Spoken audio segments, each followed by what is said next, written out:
August 11, 2026, McDonald's issued a press release about a drink containing 80 milligrams of caffeine. 80, that's less than a cup of coffee. McDonald's said so itself in the announcement, roughly the same as a teaspoon of instant. The FDA puts the safe daily ceiling for adults at around 400 milligrams, which is 2 or 3 regular cups. So by any normal measure, this is not news. A fast food chain added a fruity drink to its menu. It happens constantly, but buried in that same release was one sentence that almost nobody reported, and it is the entire story. Want your Red Bull straight up? You can now get an 8.4 Oz can at participating McDonald's restaurants. Read that again. McDonald's is now stocking a sealed, branded can of somebody else's energy drink in its own cooler and its own restaurants. And then the executive running the announcement said this out loud, and we're just getting started, because what happened on August 11th wasn't a menu addition. It was the largest restaurant company on earth walking into a $21 billion American category it has never touched, from 13,500 doors it already owns, starting tomorrow. What was actually announced? Start with the facts, because the scale of this got buried under a picture of a purple drink. On August 11th, from Chicago, McDonald's USA announced the Red Bull Dragonberry Energizer. It goes nationwide at participating restaurants on August 17th. The build, Red Bull's signature flavor, blue raspberry syrup, and freeze-dried dragon fruit inclusions. Customers who want less sugar can swap the base for Red Bull Zero, and separately, the standalone 8.4-ounce cans. This is McDonald's first energy drink ever. The quote came from Alyssa Buetikofer, Chief Marketing and Customer Experience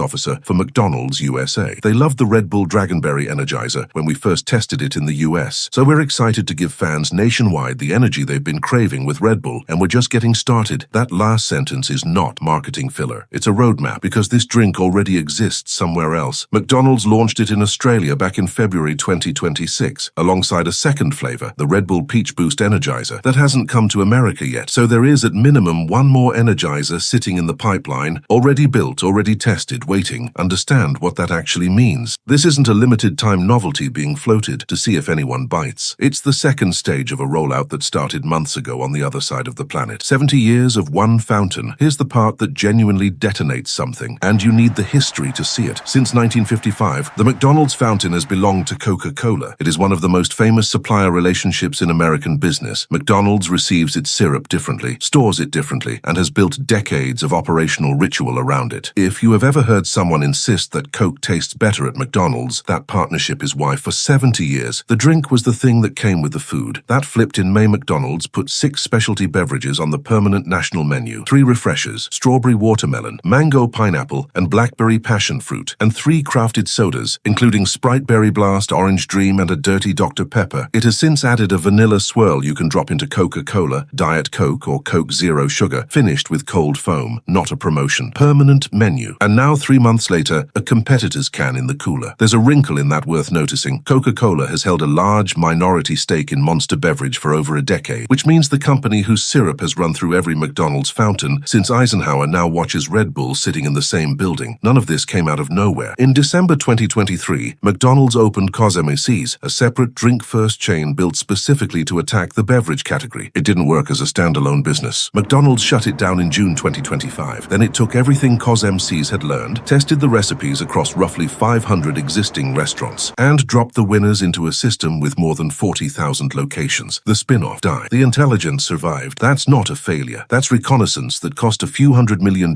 and bought a decade of category knowledge, the market they just walked into. Now look at what's on the other side of that door, because this is where the numbers get serious. The American energy drink market is worth roughly $21 billion this year, and it is growing at something between 6 and 7% annually, faster than almost any other corner of food and beverage. Globally, the category runs near $89 billion. 3 companies own about 75% of it: Red Bull, Monster, and Celsius. And Celsius is the one that should make you sit up. In the first quarter of 2026, Celsius Holdings, which now owns the Celsius brand, Alani Nu, and Rockstar, hit approximately 20.9% dollar share of the entire U.S. energy drink category in tracked channels. 1 in every 5 energy drinks sold in America. Its U.S. retail sales reached $1.45 billion in that quarter alone, up 126% year over year. Alani Nu by itself roughly doubled. Celsius had paid $1.8 billion to acquire it. Chairman and CEO John Fieldly put it plainly: the combined portfolio represents about a fifth of the U.S. energy drink market in tracked channels, and that share is expanding. So this is a category that is growing fast, consolidating hard, and where a single company just went from nowhere to 20% in about 18 months, which raises the obvious question: how does anyone break into that? And here is the single most most important sentence in this entire story, from an industry analysis published this summer. The category is not particularly brand loyal, and most consumers are open to trying new flavors. Not brand loyal, that's the crack. Energy drink buyers are not devoted the way coffee drinkers are devoted. They buy what's cold, what's in front of them, and what's new. Red Bull Zero grew nearly 200% in a single year, largely by existing. So the winning move in energy drinks isn't a better formula. It's being in the place where the customer already is, at the moment they want it. McDonald's has 13,500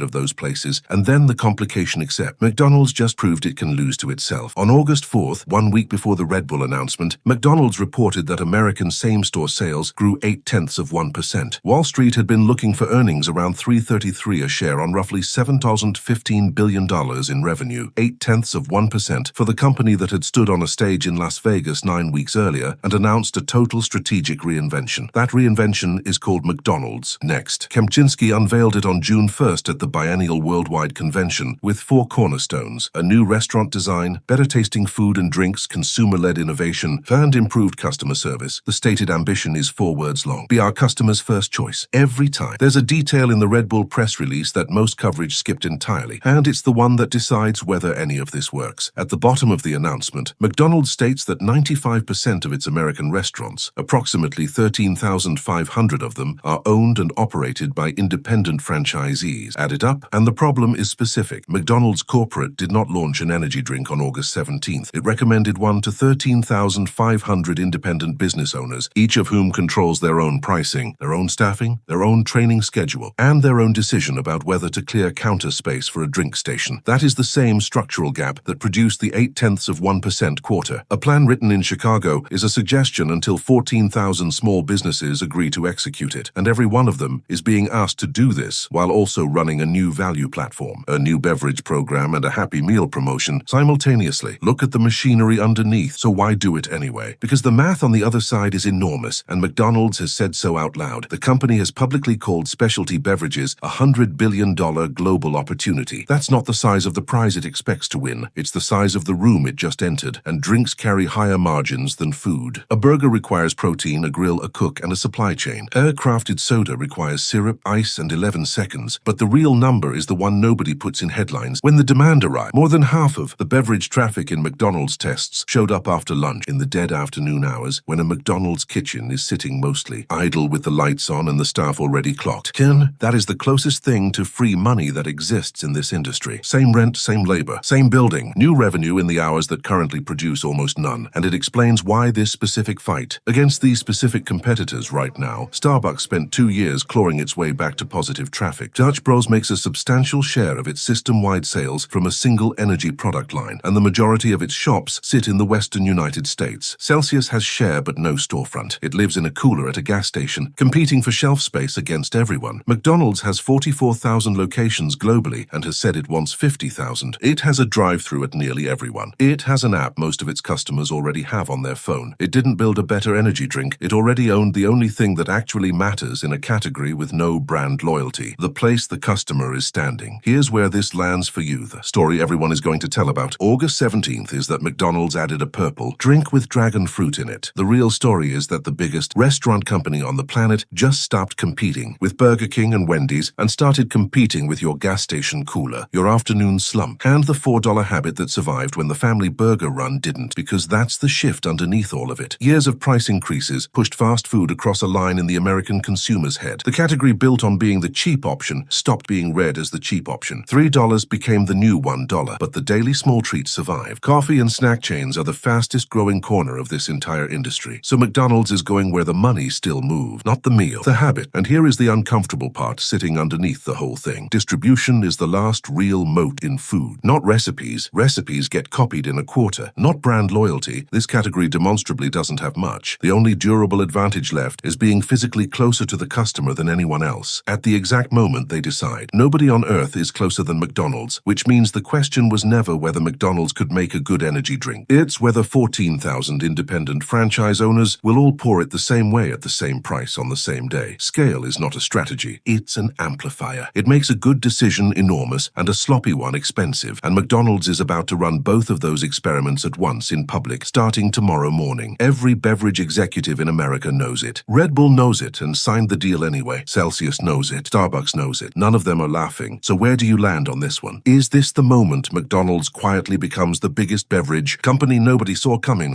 or is it a burger chain that's about to find out it can't execute a drink program across 14,000 kitchens it doesn't actually control? Drop your take in the comments. I read everyone. And if you want to be here when the September Investor Day numbers land and we find out whether any of this actually worked, subscribe and hit like. There is a lot more coming.